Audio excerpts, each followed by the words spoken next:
SC ST వర్గీకరణపై supreme court ఇవ్వబోయే సంచలన తీర్పుకు సంబంధించి విచారణ జరుగుతున్న తీరుకు సంబంధించిన మరింత సమాచారం టీవీ9 అసోసియేట్ ఎడిటర్ మహాత్మా అందిస్తారు. మహాత్మా, ఎస్సీ ఎస్టీల వర్గీకరణపై సమర్థనీయం అన్న యాంగిల్లోనే ఇవాళ సుప్రీంకోర్టు తీర్పు రాబోతోందా? ఏపీ, తెలంగాణకు ఈ తీర్పు ఎంత కీలకం?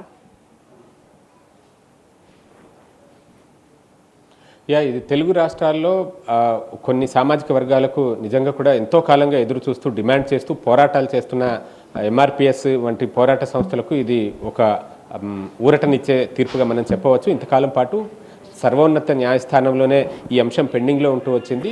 అనేక రాజకీయ పార్టీలు ఎస్సీ వర్గీకరణను సమర్థించినప్పటికీ ఆచరణ రూపంలో దాన్ని ఇప్పటిదాకా తీసుకురావడం అనేది సాధ్యపడలేదు. ఎందుకంటే మ్యాటర్ సుప్రీంకోర్టులో పెండింగ్లో ఉంది కాబట్టి అక్కడ తేల్చాలి అంటూ చెప్పడం జరిగింది. ఈ నేపథ్యంలో ఈ ఏడాది ఫిబ్రవరిలో వరుసగా 3 రోజుల పాటు 7 సభ్యుల రాజ్యాంగ ధర్మాసనం ఈ వర్గీకరణ జరపాలా వద్దా, వర్గీకరణకు రాజ్యాంగం అనుమతిస్తుందా లేదా, వీటన్నిటి మీద కూలంకషంగా విచారణ జరిపింది. ఫిబ్రవరి 8న ఆ తీర్పుని రిజర్వ్ చేసి ఇప్పుడు ఆ తీర్పును వెలువరించింది. ఆ తీర్పులో మెజారిటీ సభ్యులు అంటే 7 సభ్యుల్లో ఒకరు మినహా మిగతా 6 ఈ వర్గీకరణను సమర్థిస్తూనే తీర్పునిచ్చారు.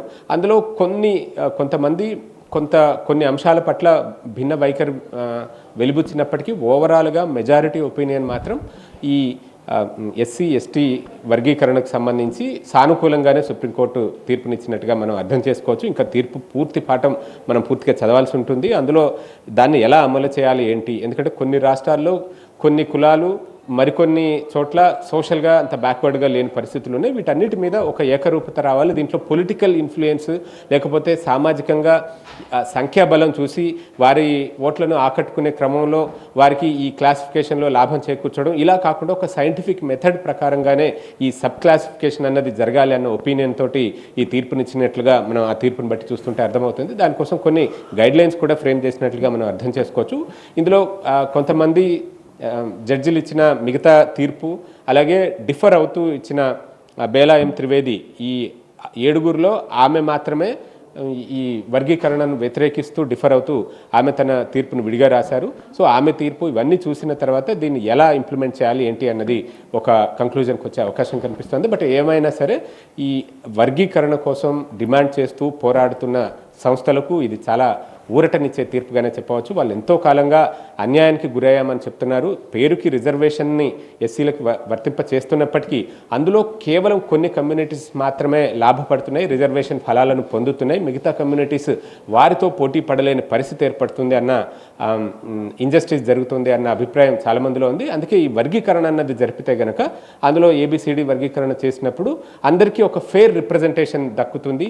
ఎస్సీ రిజర్వేషన్ ఫలాలు ఆ కమ్యూనిటీలో ఉన్న అనేక కులాలకి అందుతాయి, అందరూ దాని ద్వారా ప్రయోజనం పొందడానికి ఆస్కారం ఉంటుంది అన్న అభిప్రాయంతో ఈ డిమాండ్ చేస్తూ వచ్చారు. ఆ దిశగా పోరాటాలు చేశారు. రాజకీయ పార్టీలు సైతం సమర్థించాయి. మనం రీసెంట్గా చెప్పుకోవాలని అంటే కనుక గత ఏడాది ప్రధానమంత్రి నరేంద్ర మోదీ తెలంగాణలో ఒక బహిరంగ సభ నిర్వహించినప్పుడు మందకృష్ణ మాదిగకు ఒక సభా వేదిక మీద నుంచే హామీ ఇచ్చారు. ఈ వర్గీకరణకు తాము అనుకూలమంటూ ఆయన ప్రకటించారు. ఈ సుప్రీంకోర్టులో వాదోపవాదాల సందర్భంలో కేంద్ర ప్రభుత్వ అభిప్రాయాన్ని కోరినప్పుడు సైతం కేంద్ర ప్రభుత్వం తాము వర్గీకరణకు అనుకూలము అన్న అభిప్రాయాన్ని వ్యక్తం చేస్తూ తమ అభిప్రాయాన్ని తెలియజేసింది. సో వీటన్నిటిని పరిగణలోకి తీసుకుని రాజ్యాంగంలోని కొన్ని అంశాలను కూడా ఇందులో రిఫర్ చేశారు జడ్జి తీర్పు ఇచ్చేటప్పుడు. ఆర్టికల్ 341(1) ప్రకారం అయినా సరే, లేకపోతే ఇంకొన్ని ఆర్టికల్స్ ఉన్నాయి, ఆర్టికల్ 14 అయినా సరే ఈ సబ్ క్లాసిఫికేషన్ని పర్మిట్ చేస్తున్నాయి తప్ప వాటి మీద ఏమీ నిషేధం విధించట్లేదు. సో ఈ వర్గీకరణ చేయడం తప్పేం లేదు. అందరికీ ఫెయిర్ రిప్రజెంటేషన్, అసలు రిజర్వేషన్ ఫలాలు ఆ సామాజిక వర్గాల్లో మిగతా అందరికీ కూడా దక్కే అవకాశం దీని ద్వారా ఏర్పడుతుందనే అభిప్రాయాన్ని సుప్రీంకోర్టు వ్యక్తపరిచింది. ఇది చారిత్రాత్మక తీర్పుగా మనం అభివర్ణించవచ్చు.